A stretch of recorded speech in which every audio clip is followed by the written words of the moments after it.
Hi, Sophia. First of all, I want to send you a big hug. It's interesting how our perspective on life changes when someone close to us makes their transition.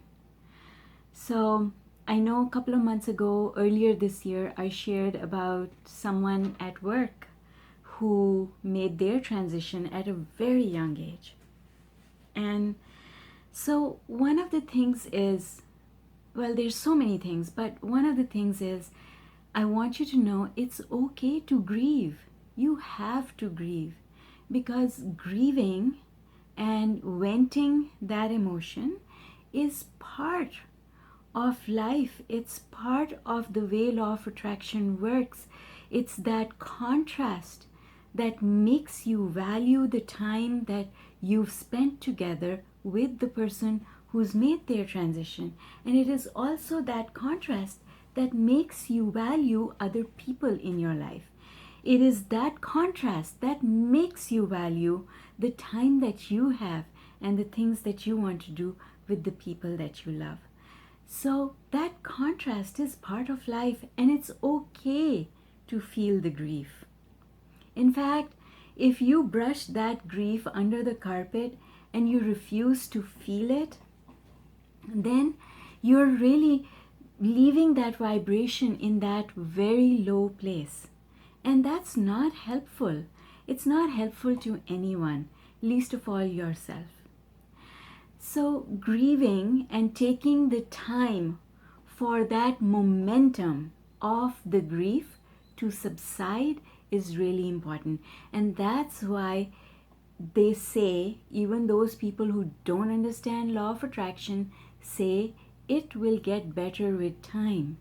Because with time, that momentum subsides and you naturally rise because the cork always rises to the surface of the water.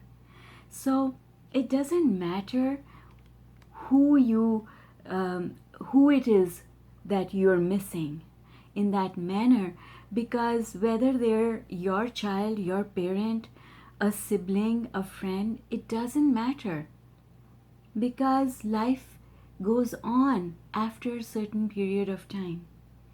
There are other demands that take your attention away from the grief. And it's like anything else, when you take your attention off it, it improves. So that's the first thing. With time, you will go up the emotional scale and you will feel better. The second thing is, when you wrote your message to me, you used the word lost. I lost.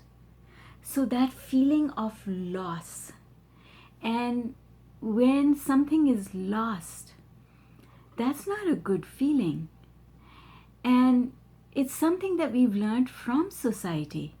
These are values that we've picked up from society. And I'm not saying that they are wrong, but I am saying that we need to change the wording, because just the changing of the wording helps in two ways.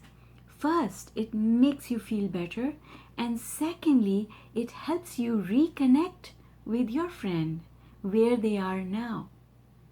So if you say something is lost, you can never find it again. I remember Esther's example, Esther Hicks.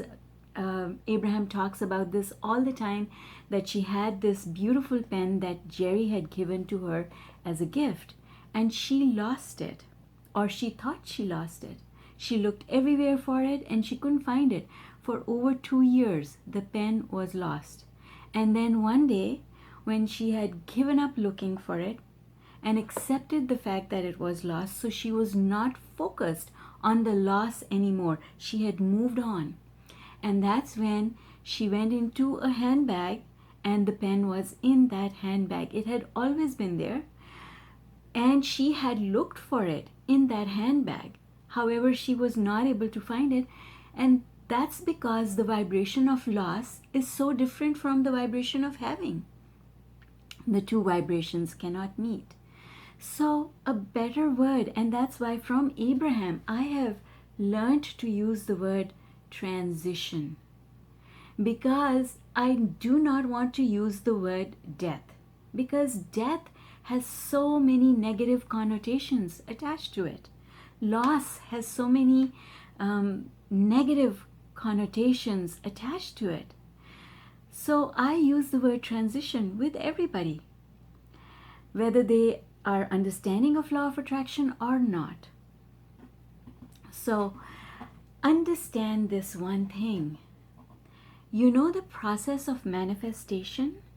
The process of manifestation is something that was in vibrational form, changed its form and became manifest so that now we can touch it, feel it, and see it.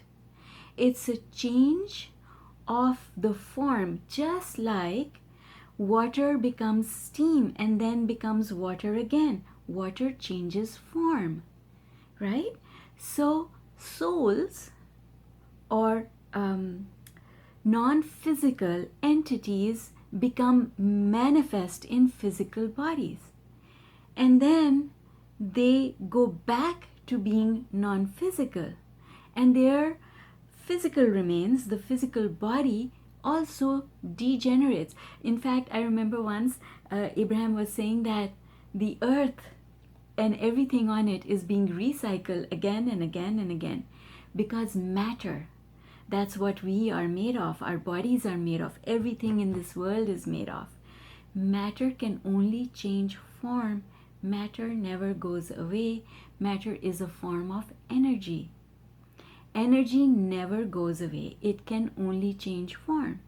So we change form when we transition from being in these physical bodies back to non-physical. It's like we were water and then we became steam. So your friend hasn't gone anywhere. Your friend is still around. It's just that you can't touch them, feel them, or see them. But they are there, and they are aware of you, even if you are not aware of them. How do you become aware of them?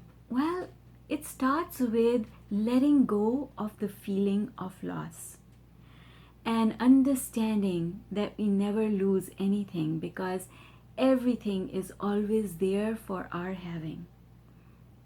Relationships never go away. So,